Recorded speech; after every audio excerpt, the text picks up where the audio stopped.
Hello everyone, good morning, good afternoon, good evening to class 12 present on that side. I will again welcome each and everyone on the same platform of the Live Physics VK channel.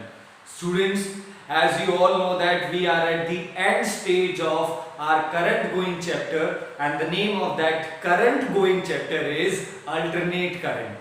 तो हम लोग अभी alternate current के बिल्कुल and point पे हैं and might be our today's lecture would be our last lecture on the alternate current so what thing that we have studied in the AC chapter till now, we have studied about the average of the AC over the complete cycle जो कि हमें zero मिला and after that हम लोगों ने current को energy की term में एसोसिएट किया and we find out as a RMS current and the RMS voltage. After that we enter into the phasor diagram and we studied that what would be the result if an AC source would connect across an individual resistor, across an individual inductor or across an individual capacitor. फिर उसके बाद हम लोग combinations में गए RL and RC and in the previous lecture we were totally dedicated on the combination of the LCR. और हम लोगों ने अब तक कॉम्बिनेशन को भी डील कर लिया है और मोस्ट इंपॉर्टेंटली हम लोगों ने लास्ट टाइम एक और इंपॉर्टेंट कंडीशन पढ़ी थी and that condition was resonance condition, the condition in which the current through the circuit is maximum. About that condition एक छोटी सी डेफिनेशन आती है और एक छोटा सा फॉर्मूला ही है. We call that as a resonance frequency, mean the frequency at which The circuit is in the resonance condition, वो frequency जिसमें आपका LCR circuit resonance condition पे हो यानी current maximum they. We call that condition as a resonance angular frequency. Now इसके लिए मैंने last lecture के description box में in the assignment में एक पेज वहां पे put up कर दिया था. I hope you all have seen that page. चलिए आज उसको एक बार quickly discuss भी कर लेते हैं. So when I talk about a resonance, so एक बार थोड़ा सा importantly बात कर लेते हैं resonance condition. The condition in which the current is maximum through the circuit. It means impedance would be minimum. और impedance minimum तभी होगा when XL is equal to XC. तो सीधा सा बात है ये हमारे रेजोनेंस की इंपॉर्टेंट कंडीशन है when the opposition offered by the inductor is equal to the opposition offered by the capacitor when XL is equal to XC. तो अगर इस कंडीशन को थोड़ा फॉरवर्ड लेके चलते हैं, so let's forward that XL it is omega L and what is XC? It is been omega C. So when you cross multiply the omega and L here, so अगर omega को आप यहाँ पे लेके जाते हैं, so it would be omega square is equal to 1 by LC and omega is equal to 1 by root over LC. This omega is known as angular frequency. ये तो आप लोग जानते हैं कि ओमेगा को हम लोग angular frequency कॉल करते हैं, बट ये वो फ्रीक्वेंसी है जिसमें के लिए XL is equal to XC था. मींस ये फॉर्मूला तभी आया when XL is equal to XC और अगर XL is equal to XC है तो आप लोग उसे रेजोनेंस कंडीशन कॉल करेंगे. So that's why we used to call this as a resonance angular frequency. क्या बुलाएंगे आप लोग इसे? You will call this as a resonance angular frequency. But we all know that कि angular frequency का formula क्या होता है? 2 pi mu. Since resonance condition चल रहा है, so in the denominator और आप बोल सकते हो as a subtitle, तो ओमेगा के सबटाइटल में R और ऐसी फ्रीक्वेंसी के सफिक्स में R जरूर आएगा. और यहां से म्यू R का फॉर्मूला क्या बना? 1 by 2 pi root over L into C, and we call this frequency as a resonance frequency. आप लोग इस फ्रीक्वेंसी को क्या बुलाएंगे? Resonance frequency. तो एक छोटा सा सिंपल सा टॉपिक है दैट रेजोनेंस फ्रीक्वेंसी. इसके न्यूमेरिकल आपको लास्ट लेक्चर की असाइनमेंट में देखने को मिले होंगे.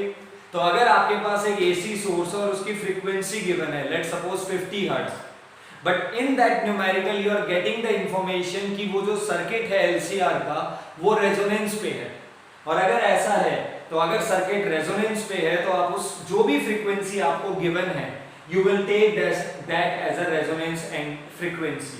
और वहां से आपको सम क्वेश्चन में इंडक्टेंस कैलकुलेट करने को कहा होगा और सम क्वेश्चंस में कैपेसिटेंस.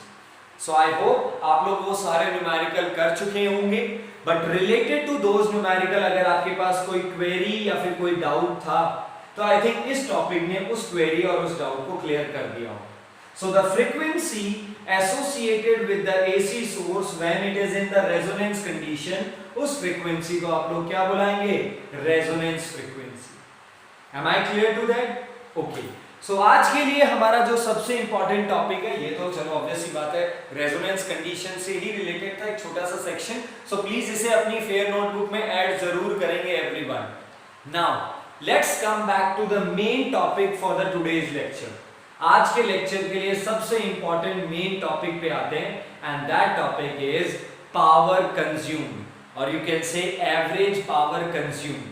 तो आज का टॉपिक हमारा पावर के लिए एक्सप्रेशन निकालने के लिए है, और उसके लिए each and everyone should focus very much carefully. आप सबको बहुत इंपॉर्टेंटली ध्यान देना है, बिकॉज जैसे जैसे आप लोग स्टेज बाय स्टेज चीजों को पढ़ते जाएंगे, आज का लेक्चर भी आप लोगों के लिए बहुत इजी होता जाएगा. Okay, so let's start with the topic power consumed, और you can say average power consumed. So we are going to find out the expression for average power consumed. But when we are going to find out the formula for the average power consumed, let me clear कि हम लोग किन किन devices को पढ़ने वाले हैं. So first of all, we are going to study resistor. Means only resistor. अगर आपके AC सोर्स में रजिस्टर कनेक्टेड है तो वो कितनी पावर को कंज्यूम करेगा. Second, we are going to study the inductor. Then we are going to study the capacitor, and then we are going to study the LCA. It means we are going to study the expression for the power consumed. Only resistor, only inductor, only capacitor, then for the all the complete LCR. तो चलिए इसका मतलब हमें करने हैं कितने expression? 4 derivations करने हम लोगों ने. So let's start by each and every one, एक एक करके स्टार्ट करते हैं. And our case number 1 is power consumed only resistor. चलिए only resistor के लिए power consumed. Everyone steps पे बहुत इंपॉर्टेंटली ध्यान देंगे.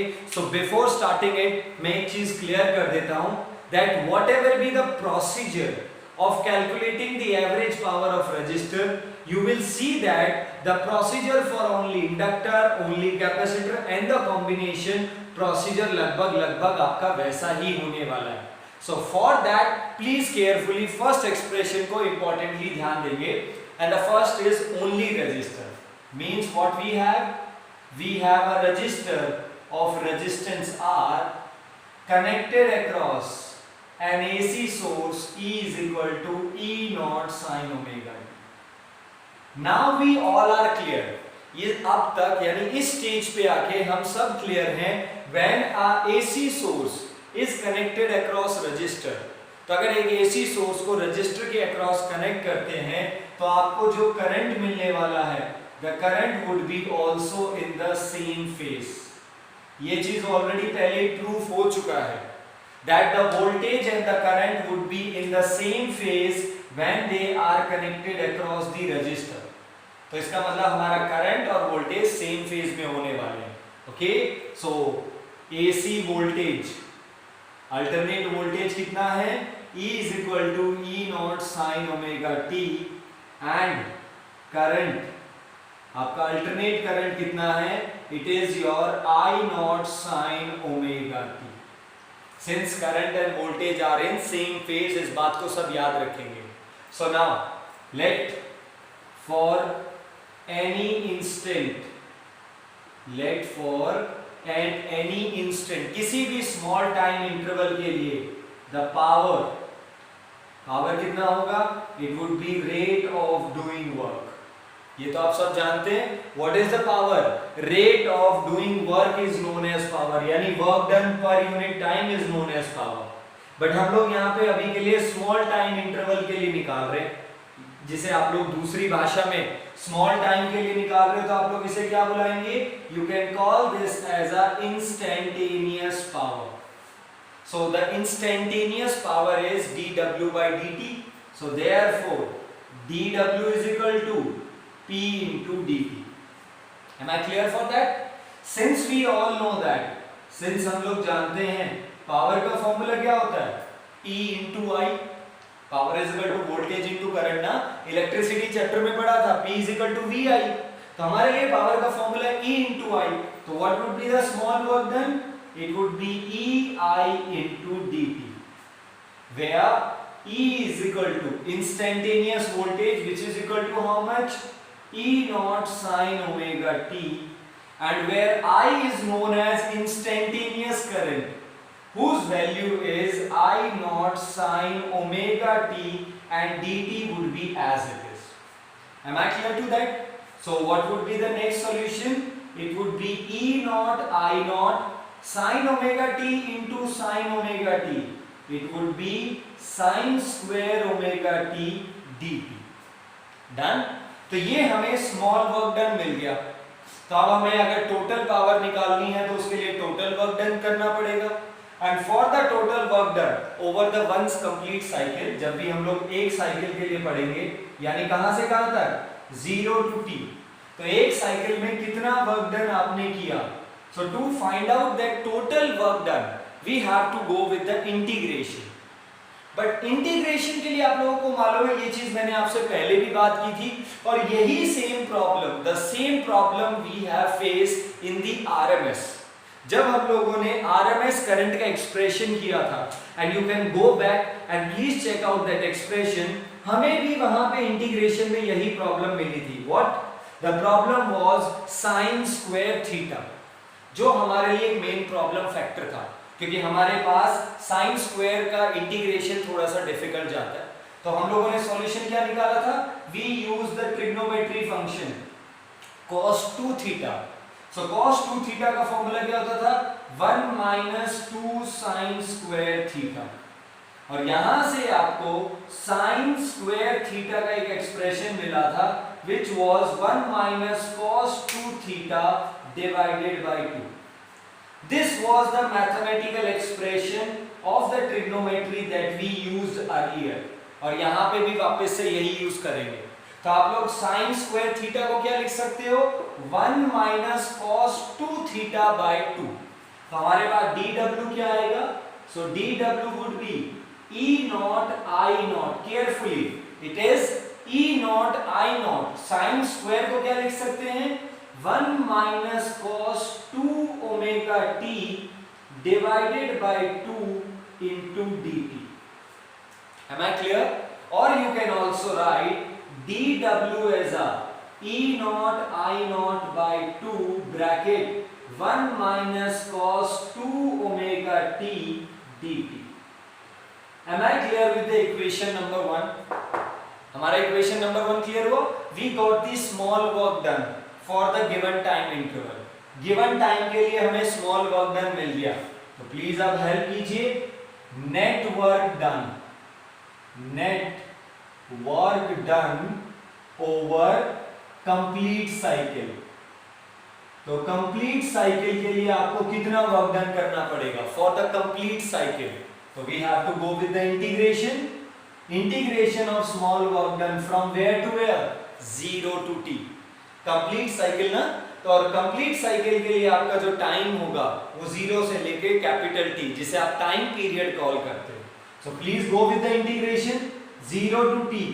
Value of that small work done, it is E naught I naught by 2 bracket 1 minus cos 2 omega t dt. Am I clear to that? So please help me in integration. Constant तो बाहर आ गया, E naught I naught by 2, 1 into dt, केवल क्या बचेगा, dt from 0 to t minus cos 2 omega t into dt, integration of 0 to t cos 2 omega t dt. Am I clear with this step? Because we have two different terms, एक है 1 और दूसरा है cos 2 omega t. तो हमने 1 को dt से multiply करके अलग लिख लिया, cos 2 थीटा को अलग लिख लिया. डन है. चलिए इंटीग्रेशन करते हैं. it would be E naught I naught by 2 dt integration is t from 0 to capital T. ये तो हमारा dt का इंटीग्रेशन हो गया t जिसका लिमिट 0 to capital T. अब आ जाइए cos पे. cos integration would be your sin 2 omega t divided by 2 omega whose limit would be from 0 to t.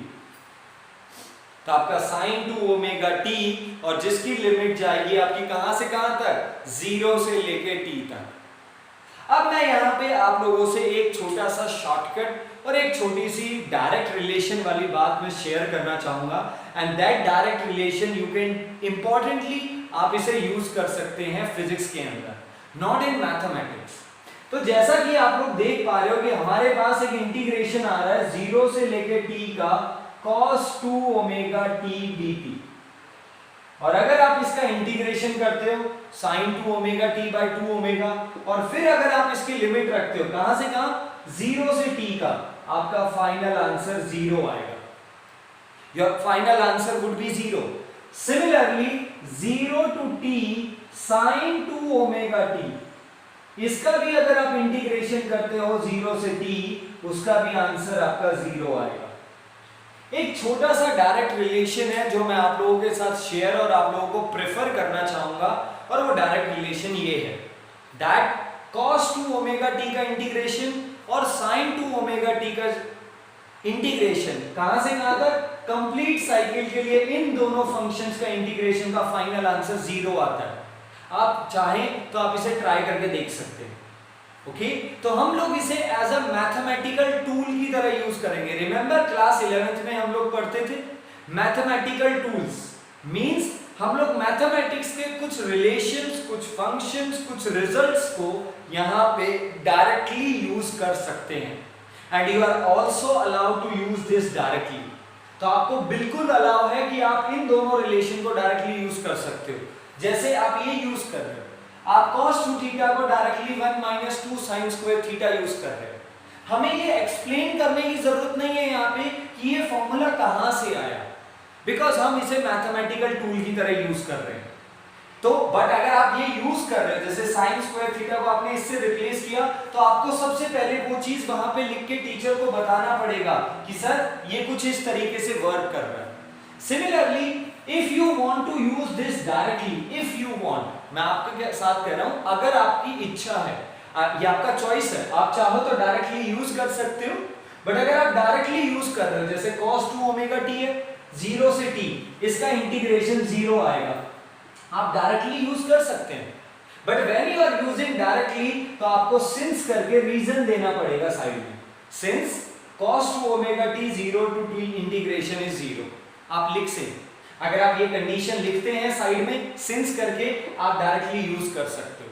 Otherwise अगर आप याद नहीं रख पाते हो और अगर आपको याद नहीं है तो लास्ट ऑप्शन तो यही है, आपको इंटीग्रेशन को स्टेप बाय स्टेप करना पड़ेगा.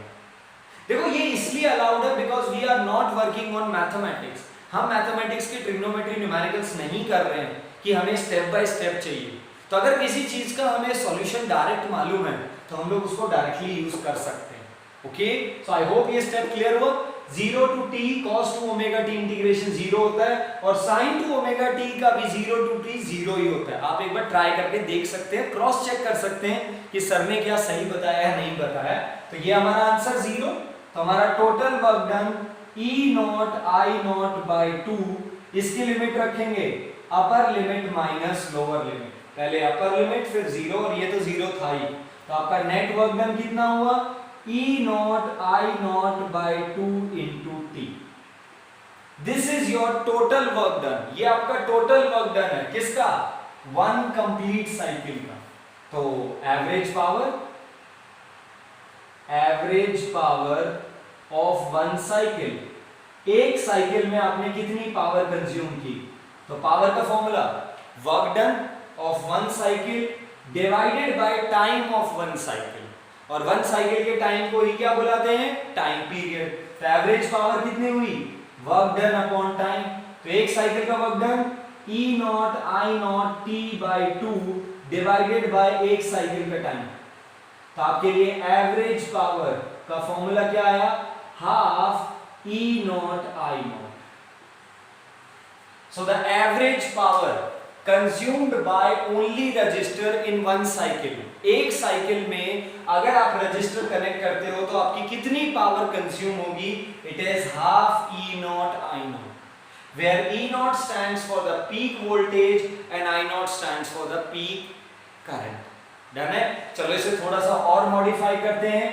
तो can I right E naught by root 2 into I naught by root 2? ये जो डिनोमिनेटर में 2 है, क्या आप इसे रूट 2 इंटू रूट 2 लिख सकते हैं? और you all know that what is E naught by root 2? E naught by root 2 क्या होती है? E RMS. और I naught by root 2 क्या होता है? I RMS. So average power का दूसरा फॉर्मूला क्या? E RMS into I RMS. तो RMS की टर्म में बोलना है तो average power is equal to E RMS into I RMS. और अगर पीक वोल्टेज की टर्म में बोलना है तो average power is equal to E naught I naught by 2. Am I clear or not? Done है? हाँ. अब अगर आप चाहें तो इस फॉर्मूले को वेरियस अदर फॉर्म्स में मॉडिफाई कर सकते हैं. लाइक इफ आई से, हमारा ब्रह्मास्त्र वाला फॉर्मूला क्या होता है बेटा? सारे के सारे बच्चे जानते हैं. E RMS is equal to I RMS by opposition. Sorry, I RMS into R. Voltage is equal to current into opposition ना. तो अगर आप यहां से E RMS को रिप्लेस कर देते हो तो आपके पास फॉर्मूला बन जाएगा I RMS square into R. और अगर आप I को रिप्लेस कर देते हैं तो ये बन जाएगा E RMS square by R. Means average power का फॉर्मूला लगभग वैसा ही है जैसा हमने इलेक्ट्रिसिटी में पढ़ा था. Power is equal to VI which is equal to I square R which is equal to V square by R. But जो यहाँ पे डिफरेंट चीजें हैं कि यहाँ पे वोल्टेज और करंट दो अलग अलग टर्म्स में हो सकती हैं. यहाँ पे वो RMS में भी हो सकती है और पीक में भी हो सकती है. So this is our first expression for what? Average power consumed over one complete cycle by only resistor. जब अगर आप ओनली रजिस्टर को कनेक्ट करते हैं तो आपकी एवरेज पावर इतना कंज्यूम हुआ. डन है? Please note it down this expression और ईच एंड एवरी स्टेप को ध्यान से देखिए क्योंकि अभी हम लोग नेक्स्ट स्टेप ओनली इंडक्टर में एंटर करने वाले हैं. So please note it down this.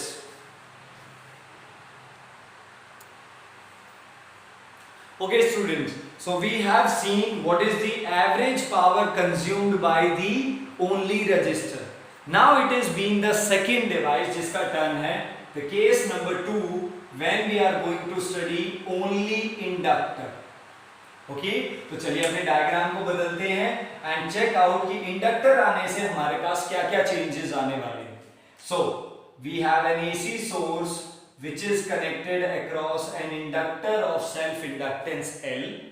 और ये तो आप सब जानते हैं when you connect an EMF across the inductor, जब भी आप EMF को या किसी भी AC सोर्स को इंडक्टर के अक्रॉस कनेक्ट करेंगे तो इंडक्टर आपको एक रिजल्ट देगा. क्या बताएगा inductor? That according to inductor कौन लीड करता है? वोल्टेज लीड, यानी करंट लैग करेगा और वो भी कितने एंगल से? Pi by 2. So I would be I naught sin omega t minus pi by 2.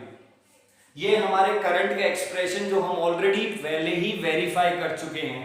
That when we connect E is equal to E naught sin omega t across the inductor, तो हमें क्या मिलने वाला है?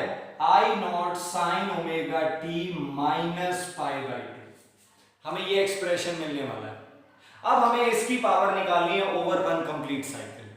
तो procedure वैसे ही चलेगा, बस एक चीज जो बदल गई है लास्ट एक्सप्रेशन में और इस एक्सप्रेशन में इज दिस वन, कि हमारे पास पहले एक्सप्रेशन I और ओमेगा I और E दोनों सेम थे. इस बार EMF sin ओमेगा t है तो इसका ओमेगा t माइनस 5/2 यानी करंट लैग करता है.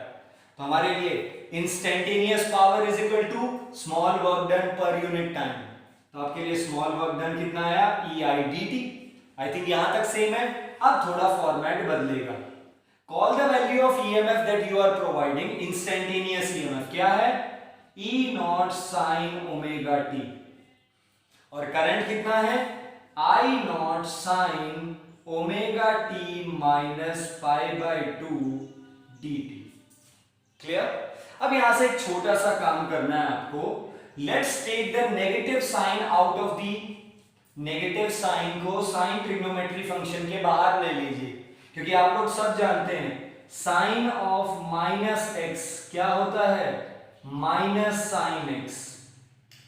यानी साइन फंक्शन में अंदर का नेगेटिव साइन बाहर आ सकता है। तो अगर हम लोग अंदर से नेगेटिव साइन को बाहर लेते हैं तो हमारे पास क्या बचेगा, E not I nought, this term is as it is sine omega T, और ये वाला टर्म क्या बच गया, sine pi by 2 minus omega T dt। Okay, हमने क्या रीजन यूज किया यहाँ पे, since sine of minus X is equal to minus sine X. Am I clear to that? Okay, आप सब इस पे ध्यान देंगे। एक और conclusion, sine 90 minus theta is equal to क्या होता है, कॉस थीटा, जो हम लोग पहले ट्रिग्नोमेट्री यूज करते आ रहे हैं। And it is my request to each and everyone out there, whether the student belonging from non-medical side means जिनके पास mathematics है, और whether the student are from medical side means biology students, please अपने जितने भी आपके ट्रिग्नोमेट्रीज, formulas या expressions जो भी आप मैथमेटिकल इस चैप्टर में यूज कर रहे हैं, और आई थिंक आप लोग देख पा रहे हो यहाँ पे ट्रिग्नोमेट्री थोड़ी सी ज्यादा यूज हो रही है, तो please it is my request that after this doing this, आज का लेक्चर करने के बाद जो कि हमारा लास्ट है, इसके बाद प्लीज अपने सारे ट्रिग्नोमेट्री फॉर्मूलेज एक जगह पे गैदर कर लीजिए, so that you should know कि कौन कौन से फॉर्मूले हम लोग इस चैप्टर में यूज कर रहे हैं और उनका रिलेशन क्या है। Okay, so sine 90 minus theta cos theta, तो आपका dw क्या होगा, negative E not I nought sine omega T, और sine 90 minus theta cos theta omega T dt। Am I clear? Now we are going to do one thing. अब एक छोटा सा काम करने जाएंगे। We are going to do divide with the 2, हम लोग 2 से डिवाइड करेंगे और 2 से मल्टीप्लाई करेंगे। We are going to divide and multiply with the 2. Why we are doing so? चलिए इसके बारे में बात करते हैं। तो अब आपको एक फॉर्मूला दिखाई दे रहा होगा यहाँ पे, तो एक और ट्रिग्नोमेट्री यूज करना है यहाँ पे। सिंस 2 sin थीटा cos थीटा is equal to sin 2 theta, एक और ट्रिग्नोमेट्री रिलेशंस आप यूज कर रहे हो। That's why I am requesting each and everyone, please आप अपने सारे ट्रिग्नोमेट्रीज को गैदर करना शुरू कर दीजिए। तो हमारे पास वर्क डन क्या आया, minus E not I naught by 2 sin theta cos थीटा, वेयर थीटा की जगह पे ओमेगा टी है, और हमारे पास फॉर्मूला है 2 sin थीटा cos थीटा इज sin 2 थीटा। और अगर ऐसा है तो हमारे लिए वर्क डन क्या हुआ, it would B negative E not I naught by 2, और 2 sin थीटा cos थीटा को आप लोग क्या लिख सकते हो, sin 2 theta dt। This is your small work done. ये हमारा स्मॉल वर्क डन है किसमें, ओनली इंडक्टर में over for a given time. तो अब निकाल लेते हैं net work done, net work done over complete cycle. तो कंप्लीट साइकिल के लिए टोटल कितना वर्क डन होगा, तो क्या करें उसका इंटीग्रेशन, कहां से कहां तक, फ्रॉम 0 टू t। तो देख रहे हो आप, प्रोसीजर वैसा ही चल रहा है जो मैंने आपसे स्टार्टिंग में कहा था कि हम लोग पहले इंस्टेंटेनियस यानी स्मॉल वर्क डन निकालेंगे, वैल्यू रखेंगे, बस जो चीज चेंज हो रही है वो है ट्रिग्नोमेट्री। तो जो स्टूडेंट मैथमेटिक्स से बिलोंग करते हैं उनसे मैं ये एक्सपेक्ट कर रहा हूं कि वो अपने आप को थोड़ा ज्यादा कंफर्टेबल रखें, but do not worry about the medical student. आप लोग भी इस चीज में थोड़ा सा एक्स्ट्रा मेहनत करके आप इसमें कमांड ले सकते हैं। थोड़ा सा एक्स्ट्रा तो करना पड़ेगा, क्योंकि उन लोगों के पास यहाँ पे थोड़ा एडवांटेज है कि वो ट्रिग्नोमेट्री के लास्ट 1-2 ईयर से हैबिचुअल है, और आपने लास्ट टाइम वो ट्रिग्नोमेट्री जब भी पढ़ी है वो आप लोगों ने कहाँ पे पढ़ी है तो आपने फिजिक्स में ही देखी है, अदरवाइज दूसरे सब्जेक्ट में नहीं देखा आपने लास्ट 1 ईयर, फिर तो आपने 10th में ही किया था। तो मेडिकल स्टूडेंट भी कंफर्टेबल हो सकते हैं, बस थोड़ी सी एक्स्ट्रा मेहनत और ये थोड़े से एक्स्ट्रा फॉर्मूले जो मैं हाईलाइट करते जा रहा हूं, आपको इनको एक जगह पे नोट करके प्रैक्टिस करना है। ओके, तो वर्क डन का इंटीग्रेशन करो 0 to t negative E not I naught by 2 sine 2 omega T dt। तो आपका net work done negative E not I naught by 2 क्या बचा 0 to t sine 2 omega T dt। अब आप इसे याद कीजिए। I have discussed about this recently in the past, means the only register derivation में मैंने इसके बारे में आपसे बात की थी। क्या बात थी 0 से t sin 2 ओमेगा t, इसका इंटीग्रेशन कितना होता है 0 से t 0। तो इसका इंटीग्रेशन कितना होगा 0, नहीं तो आप ट्राई करके देख सकते हैं। तो since it is 0 so net work done is negative E not I naught by 2 into 0। तो total work done over the complete cycle 0। और अगर आपका टोटल वर्क डन 0 है so average power by inductor P average is equal to work done divided by time. Total work done of the one cycle divided by the time of the one cycle, it means 0 by t, it means average power is 0. So average power consumed by only inductor over the one complete cycle is 0. तो register का power कितना आया था E RMS into I RMS, but inductor की average power कितनी आ रही है 0। और आपको ये क्वेश्चन बोर्ड में ऐसे ही डायरेक्टली मिलता है, दैट शो दैट और prove that the average power consumed by the inductor is 0। तो आपको ये पूरा एक्सप्रेशन करके साथ जाना है। डन है? So please note it down the average power of inductor. तो हमने ओनली रजिस्टर देख लिया, ओनली इंडक्टर। अभी हम लोग क्विकली ओनली कैपेसिटर पे भी अप्रोच करेंगे। चलिए एक बार जल्दी से क्विकली काम करते हैं, और इस बार मैं स्पीड को थोड़ा और ज्यादा करूंगा। जैसे हमने रजिस्टर पे जितना टाइम लगाया, इंडक्टर पे थोड़ा कम लगाया, कैपेसिटर पे थोड़ा और कम लगाएंगे। तो देखिए, सो जो कैपेसिटर में चेंजेस आने वाले हैं मैं उन्हें रेड मार्कर से ड्रॉ कर देता हूं ताकि आप उन्हें डिस्टिंग्विश कर ले। सो जहां पे पहले इंडक्टर था वहां पे पहले कैपेसिटर कनेक्ट हो गया, और अगर आपने कैपेसिटर कनेक्ट किया है तो कैपेसिटर क्या कहता है, who is going to lead. So capacitor says current is going to lead, and by how much, by pi by 2 amount. इसका मतलब करंट लीड करेगा, वो भी पाई बाय 2 से। तो यानी करंट का एक्सप्रेशन क्या होगा, omega T plus pi by 2। बाकी सारी कहानी सेम है। तो अगर बाकी सारी कहानी सेम है तो हमारे पास dw आया, तो हमारा dw क्या आएगा, E nought sine omega T I nought sine omega T plus pi by 2। क्योंकि बस यही फर्क है, बस बाकी सब चल रहा है। जहां पे रजिस्टर में यहाँ पे ओमेगा टी था, यहाँ पे भी ओमेगा टी था, इंडक्टर में ये माइनस पाई बाय 2 था, कैपेसिटर में ये प्लस पाई बाय 2 है। केवल चेंज क्या है, केवल चेंज है करंट का फेज एंगल। बार बार जो चीज बदल रही है तीनों केसेस में वो क्या, करंट का फेज एंगल, कि करंट लीड करेगा, लैग करेगा या सेम फेज में रहेगा, बस हमें वही उसी पे काम करना है। तो ये प्लस है, तो अगर ये प्लस है तो आपको नेगेटिव साइन कॉमन लेने की जरूरत नहीं है। तो आपके पास क्या बचा हुआ है, omega T plus pi by 2। But you all know that since sign 90 plus theta भी आपका कॉस थीटा होता है, ये फॉर्मूला भी हम लोग पहले लिख चुके हैं। साइन 90 माइनस थीटा भी कॉस थीटा होता है, और साइन 90 प्लस थीटा भी कॉस थीटा होता है। यानी आप ऐसे याद कर सकते हैं, साइन 90 प्लस माइनस थीटा कुछ भी हो वो हमेशा कॉस थीटा होगा। और यहाँ पे ये प्लस है, तो अगर ये प्लस है तो हमारे पास क्या बचेगा, ई नॉट आई नॉट, वो नेगेटिव साइन नहीं आएगा इस पर common, E not I nought sine omega T cos omega T. बाकी वैसा ही बन गया, इसका मतलब बाकी कहानी तो वही बच गई। 2 से मल्टीप्लाई, 2 से डिवाइड, और उसको लिख लेंगे साइन 2 थीटा। साइन 2 थीटा है तो यही हमारा स्मॉल वर्क डन, और जब आप इसका इंटीग्रेशन करोगे तो साइन 2 थीटा का इंटीग्रेशन 0।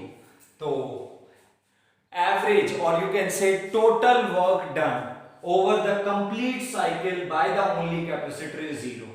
और अगर total work done by the capacitor is 0 है तो average power consumed by the only capacitor is again 0।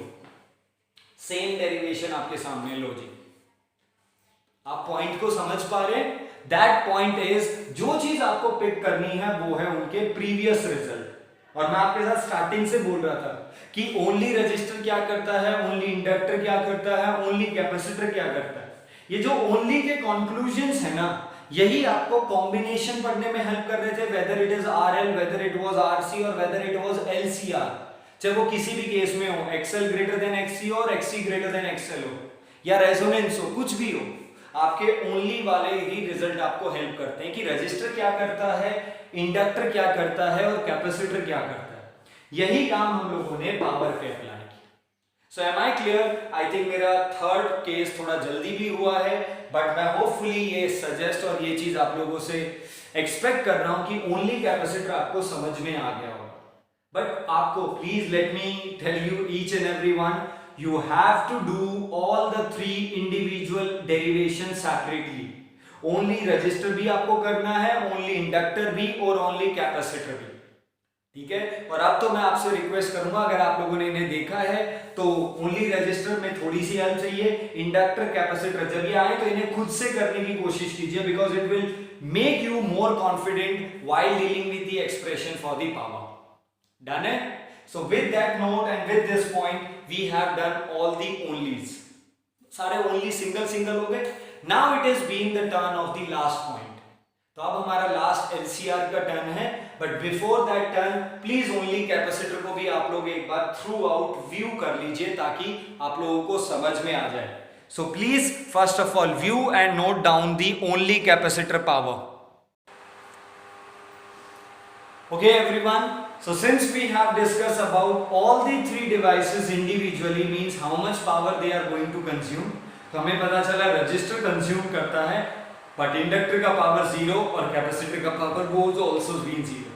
Now it is being turn of final and you can say आपके AC के आखिरी expression, आखिरी derivation का turn है, and that last and the final expression is average power consumed by case number 4 is complete LCR circuit.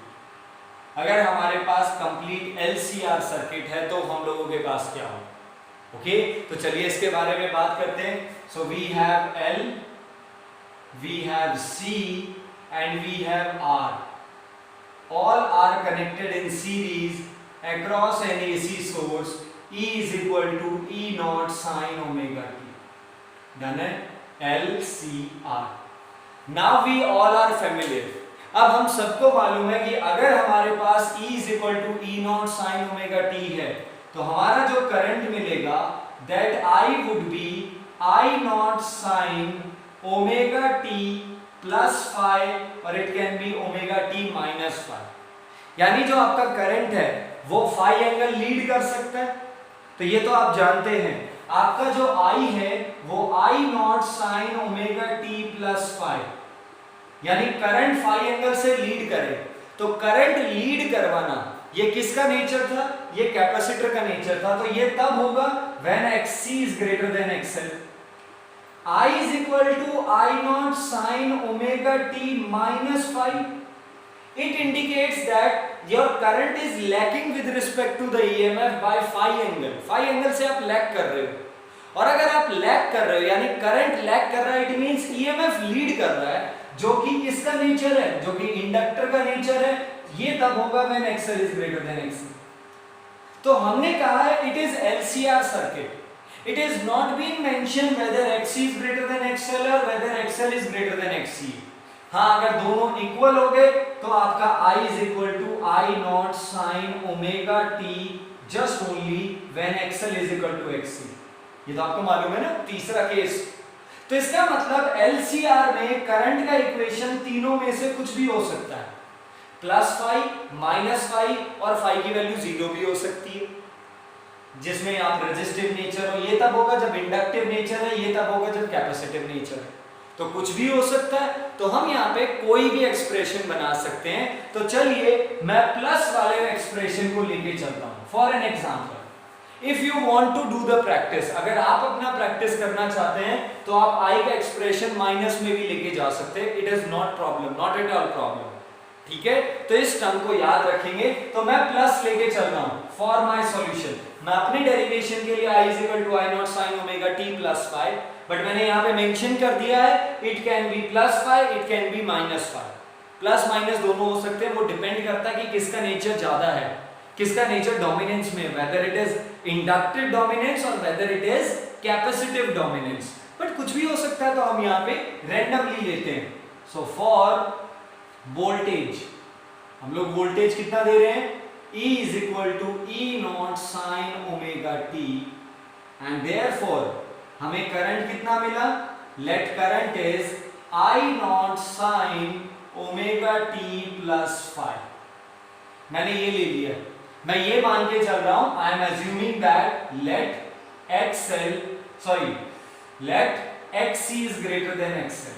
I am taking that कि current lead कर रहा है और करंट लीड कैपेसिटिव नेचर है, तो ये मैंने माना है। आप चाहें तो यहाँ पे -5 लेके चल सकते हो, आपका सॉल्यूशन यानी आपका आंसर फिर वही आएगा। तो चलिए काम करें। So let for given instant, किसी भी गिवन इंस्टेंट के लिए, what is your instantaneous power?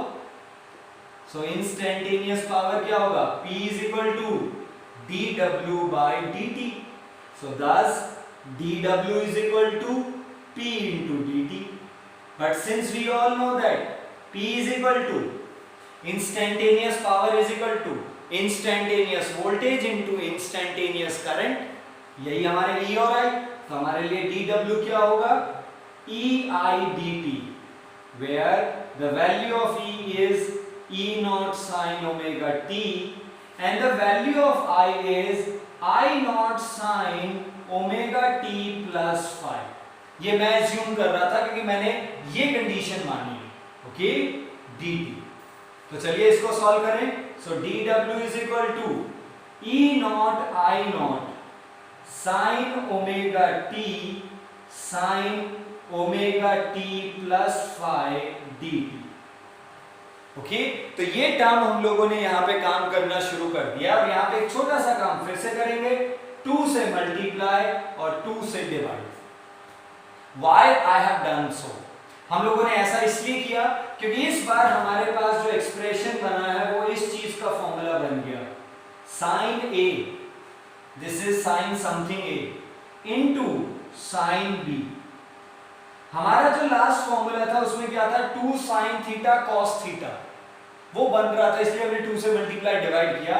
यहां पे फॉर्मूला बन रहा है 2 साइन ए साइन बी, और 2 साइन ए साइन बी का formula cos A minus B minus cos A plus B. इस टर्म को सब याद रखेंगे please. I'm again saying please collect your all the trigonometry's formula on a one single page so that you can revise all of them, so that you can check out all of them on a one single page itself। क्योंकि trigonometry फॉर्मूले हर expression में कोई कहीं पे use हो रहा है, कोई कहीं पे यूज हो रहा है, तो इस बात को याद रखेंगे। तो आज के लिए और अभी के लिए हमारे पास नया फॉर्मूला है, ये formula is 2 sin a sin b is equal to cos a minus b cos a plus b। ये हमारे लिए a है और ये हमारे लिए b है। तो चलिए अप्लाई करते हैं। तो आपके लिए dw कितना आएगा? सो dw is equal to E naught I naught by 2 sin a sin b, क्या बनेगा? cos a minus b, a का value omega t minus b का वैल्यू ध्यान से ओमेगा t माइनस फाइव। ये पूरा का पूरा b माइनस हो रहा है तो फाइव भी माइनस होगा, ओमेगा t भी minus cos a plus b कीजिए, a का वैल्यू ओमेगा t और b का वैल्यू प्लस b कर रहे हो तो b का value omega t plus five dt। So you apply this formula 2 sin a sin b को आप लोगों ने cos a minus b cos a plus b लिख लिया। सॉल्व करते हैं, omega t cancel with omega t, तो dw is equal to E naught I naught by 2 cos minus 5, minus बच गया ना, minus cos omega t plus omega t 2 omega t plus 5 dp। Done. इसे थोड़ा सा modify और करेंगे एक सिंपल से रिलेशन के साथ, and that relation is since cos of minus x is always cos x, जैसे हमारे पास एक फॉर्मूला था ना, sine of minus x was minus sine x, this was our formula, कि साइन में तो जो नेगेटिव साइन है वो बाहर आ जाता है, बट कॉस का अगर नेगेटिव है तो वो पॉजिटिव ही रहता है। तो यहां पे ये क्या है, cos ऑफ माइनस फाइव, तो ये पॉजिटिव ही रहेगा। So therefore dw is equal to e not i not by 2 cos five minus cos 2 omega t plus 5 dt, है। This is your equation number 1। तो निकालिए नेट वर्क डन।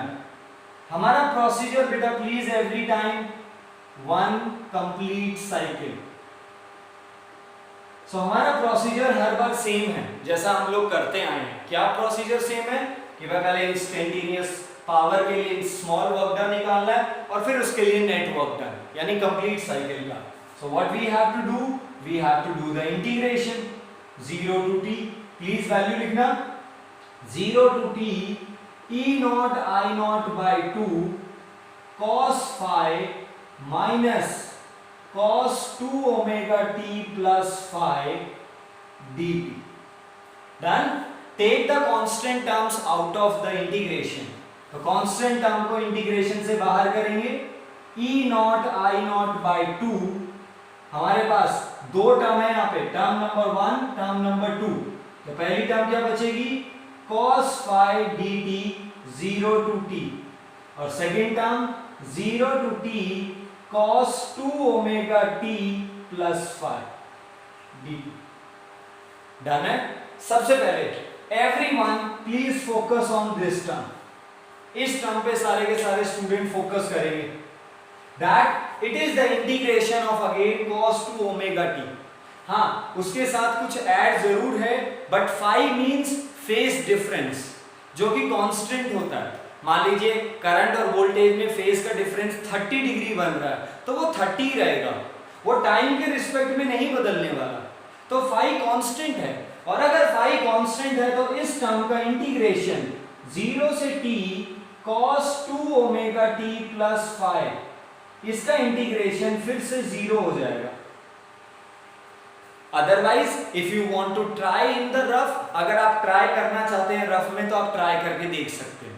तो इसका मतलब इस टर्म का इंटीग्रेशन 0, तो हमारे पास वर्क डन के लिए क्या बचा, e not i not by 2 cos 5। मैंने कहा ना फाई एक कांस्टेंट टर्म है, फेज डिफरेंस वो टाइम पे डिपेंड नहीं करता, तो वो तो आ गया आपका बाहर, और आपके पास यहाँ पे केवल dt बच गया 0 से t। इस टर्म का इंटीग्रेशन 0 मैं यहाँ पे ऑलरेडी मेंशन कर चुका हूँ, आप चाहें तो इसे ट्राई कर सकते हैं। इसीलिए इस टूल को हम लोग यूज कर रहे हैं ये, और आप लोगों ने चेकआउट किया है all the 4 expression, only register, only inductor, only capacitor, and now in the LCR in all the 4 expression this derivation of this integration को यूज किया जा रहा है। तो एवरी टाइम मैं इंटीग्रेशन को सॉल्व नहीं करने वाला हूं कि हर बार सॉल्व करने जाए, तो आप लोग इस चीज को ट्राई करके देख सकते हो और आप अपने इसको एज अ फॉर्मूला की तरह यूज कर सकते हो, टूल की तरह, कि भाई cos 2 ओमेगा t का इंटीग्रेशन 0 से t 0 होगा। डन है। आप ट्राई करना चाहें तो आप ट्राई कर सकते हैं, और हम हमारी रिमेनिंग टर्म का वर्क डन निकालें। So e not i not by 2 cos 5, और इसका लिमिट t से 0, dt का इंटीग्रेशन t, और जिसकी लिमिट 0 से t होगी, तो आपका नेट वर्क डन कितना आ गया, e not i not by 2 cos 5 into, this is your net work done by what, by the LCR circuit. So therefore average power, क्या, एवरेज पावर ओवर 1 साइकिल, एक complete cycle की average power, तो P average क्या होगा, total work done by time. तो total work done कितना है, e not i not by 2 cos 5t divided by t, और t से t कैंसिल, तो P average is equal to e not i not by 2 cos 5। ये हमारा average power. और अगर आप इसे एक बार दोबारा से मॉडिफाई करना चाहते हैं, जैसा कि आप जानते हैं बाय 2 को क्या लिख सकते हैं, √2 into √2, e nought by √2 e RMS, i not by √2 i RMS, तो you can also write this as a ERMS into IRMS into cos phi. So average power by the LCR circuit. LCR के लिए average power का formula क्या है? ERMS into IRMS cos phi. और अगर P की term में याद रखना है तो E not I not cos phi divided by 2. Clear with the fourth expression? I think procedure बेटा वही है, जस्ट ओनली थिंग जो चीज बदल रही है वो करंट के फेज एंगल के साथ। As I told you, I have taken XC greater than XL। अगर आप लोग XL को XC से ग्रेटर लेते हो तो आपका करंट लैग करेगा फाई एंगल से, तो ये माइनस फाई आएगा। बाकी चीज आप चेंज करके देख सकते हैं, but your final conclusion would be the same one. Got that? So this is our last and the final expression for the power. Done? तो चलिए आज के लेक्चर को एक बार जल्दी से समराइज कर लेते हैं और जल्दी से एक बार देख लेते हैं कि हम लोगों ने आज क्या क्या सीखा और क्या क्या चीजें कैलकुलेट की। सो एवरेज पावर बाय LCR। अब मैं आपको कहूंगा कि हम लोग अब उल्टा चलेंगे। LCR की एवरेज पावर कितनी है? ERMS into IRMS into cos phi, जहां पे phi का मतलब क्या होता है? Phase difference between instantaneous voltage and current. तो चलो ओनली R के लिए पढ़ते हैं। ओके, हमने जो डेरिवेशन किया वो ठीक है। अब अगर ये LCR के लिए है, पूरे के लिए, और अगर हमारे LCR में केवल R हो, ओनली R, तो क्या नहीं है? L और C नहीं है। और ओनली R के लिए फेज डिफरेंस क्या होता है बेटा? 0। तो अगर आप लोग इसे यहां पे लिखते हैं तो P average is equal to ERMS IRMS cos 0, and what is the value of cos 0? 1। तो इसका मतलब average power for only R वही आया जो हम लोगों ने डिराइव किया था। यही तो डिराइव किया था, that average power of only register is ERMS into IRMS। Now you can try for only inductor. आप एक बार क्रॉस चेक कर सकते हैं। So for only inductor the phase difference is pi by 2। Okay, हाँ inductor में voltage lead करती है, but वो जो एंगल का डिफरेंस है वो पाई बाय 2 ही है। तो अगर ये है तो P एवरेज कितना होगा? ERMS IRMS cos 90, और cos 90 0। So the power consumed by only inductor is 0. Then only capacitor. So for the capacitor the phase difference is again pi by 2। हाँ वो बात अलग है कि यहाँ पे I लीड करता है, यहाँ पे EMF लीड करता था, बट वो जो लीड करने का एंगल है वो अभी भी पाई बाय 2 है। और अगर फेज डिफरेंस पाई बाय 2 है तो फिर से ओनली कैपेसिटर की एवरेज पावर कंज्यूम्ड फिर से 0 आ गई। यानी जो 3 डेरिवेशन हम लोग अलग अलग करके आए थे, उन तीनों डेरिवेशन का रिजल्ट आप LCR से निकाल सकते हो, बट तीनों एक्सप्रेशन को आपको अलग अलग प्रैक्टिस करना पड़ेगा, बिकॉज इन द एग्जाम कोई भी एक्सप्रेशन पावर का आ सकता है। Prove that power consumed by the inductor is 0, prove that power consumed by the capacitor is 0। तो ये प्रूव करने को आता है तो फिर आपको इंडिविजुअल करना पड़ेगा, आप ऐसे नहीं कर सकते। ओके, कई बार बच्चे डिसाइड करते हैं कि हमें इंडक्टर की पावर 0 करनी है, तो ये फॉर्मूला लिख दिया, यहीं से 0 लिख दिया। ये तभी यूज करना है, शॉर्टकट ही है एक तरीके से कि हम इंडक्टर की पावर इसी को देख के बना सकते हैं। ये तभी यूज करना है when the question is of 1 marks. अगर क्वेश्चन 1 मार्क्स का है तब आप लोग इसे यूज कर सकते हो कि डायरेक्ट फॉर्मूला लिखा P average is equal to that much और फिर phi is equal to pi by d 0। But अगर आपका क्वेश्चन 2 मार्क्स या 3 मार्क्स का है which is of derivation type, तो आपको बेटा डेरिवेशन करना पड़ेगा। इस बात को लेकर मैं पहले ही वॉर्न और आप लोगों को सजेशन दे दूं। डन है? Okay, so this is been today's conclusion. आज का कंक्लूजन आपके सामने है, बोर्ड के ऊपर है। यही आज का हमारा इंपॉर्टेंट एंड फाइनल कंक्लूजन था जिसको हम लोगों ने कंसीडर किया। डन है? Absolutely okay. इस पावर के अंदर अब ऑब्वियस सी बात है, आप लोगों ने देखा that the power of LCR ये था। अब हर डिवाइस के लिए जो पावर अलग अलग आ रही है उसके लिए रिस्पॉन्सिबल कौन है? फाई। क्योंकि ओनली R के लिए फाई कुछ था, कैपेसिटर के लिए कुछ है, इंडक्टर के लिए कुछ है।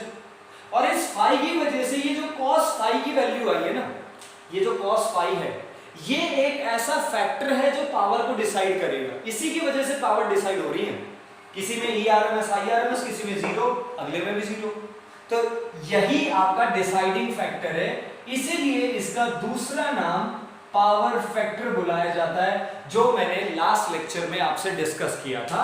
और हम लोगों ने लास्ट लेक्चर में इस पावर फैक्टर का फ्रॉम दी फेजर डायग्राम एक एक्सप्रेशन बना के रखा हुआ।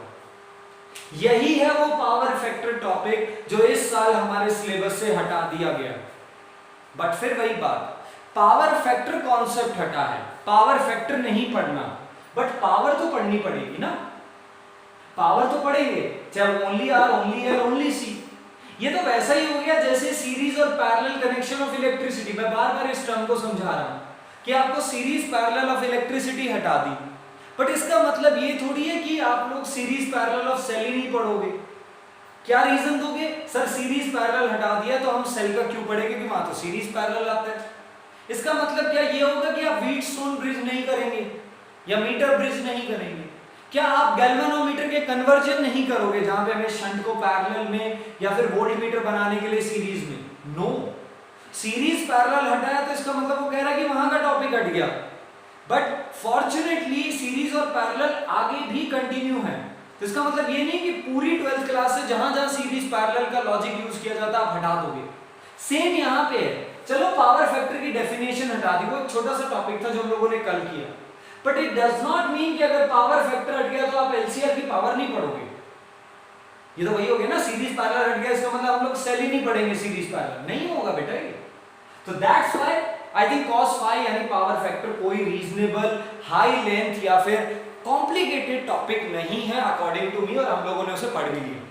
बस एक फॉर्मूला याद करना, R/Z cos phi, और यहाँ पे एवरेज में आता ही है ताकि हम लोग फिर अपनी एवरेज पावर निकाल सकें। डन है? So with that point that's all from the today's lecture. आज के लेक्चर में इतना ही हमारा, और ऑफिशियली आई कैन से कि हम लोगों ने what AC chapter finish out कर दिया।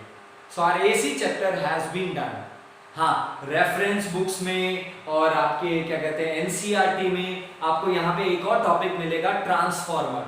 But as I told you earlier, हम लोग ट्रांसफॉर्मर को ऑलरेडी EMI में पढ़ चुके हैं, इन द EMI। तो अगर आपको ट्रांसफॉर्मर AC में रह के प्रैक्टिस करनी है तो आप उसका लेक्चर EMI से चेकआउट कर सकते हैं। हमने वो वहां पे देख भी लिया, उसका टेस्ट भी रख लिया, उसके न्यूमेरिकल्स भी देखे, everything we have done up to there. Done है? सो इसका मतलब अगर हम अपना सारा काम वहां पे कर चुके हैं तो आज का लेक्चर हमारा AC का last lecture, theoretical last lecture है। अभी हम लोग एक बार न्यूमेरिकल की प्रैक्टिस और करेंगे, क्योंकि अब तक मैंने आपको असाइनमेंट्स प्रोवाइड करवाई हैं। Now I will give you और I will discuss some of the important, कहते हैं ना वो हॉट्स वाली कैटेगरी। तो AC में ऐसे कुछ ज्यादा हॉट्स है नहीं, बट कुछ सेलेक्टेड क्वेश्चंस है जिन पे हमें फोकस करना है। वो लैंग्वेज टिपिकल होती है, तो उसको लेके मैं आपके साथ शेयरिंग करना चाहूंगा।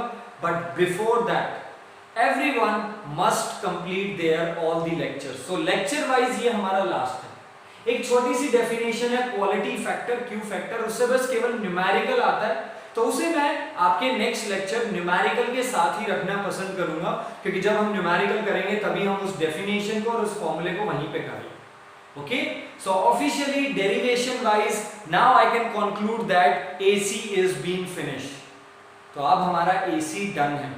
So please complete this lecture, please revise all the lectures of the past. जो भी हमारे लेक्चर्स हुए सबको रिवाइज कीजिए, सब पे काम कीजिए, अपने डाउट्स क्लियर कीजिए, everything. And at the last you will get the an assignment। आपको एक और असाइनमेंट मिलेगा जिसमें पावर और प्रीवियस टॉपिक से रिलेटेड न्यूमेरिकल्स मिलेंगे। तो एक छोटा सा असाइनमेंट और अवेलेबल है आपके डिस्क्रिप्शन बॉक्स में, प्लीज उस लिंक को क्लिक कीजिए और अपने न्यूमेरिकल की प्रैक्टिस रखिए। Okay, so with that note, please complete this part and complete the AC chapter. We will meet soon with the selected numericals of this chapter. Till then, thank you.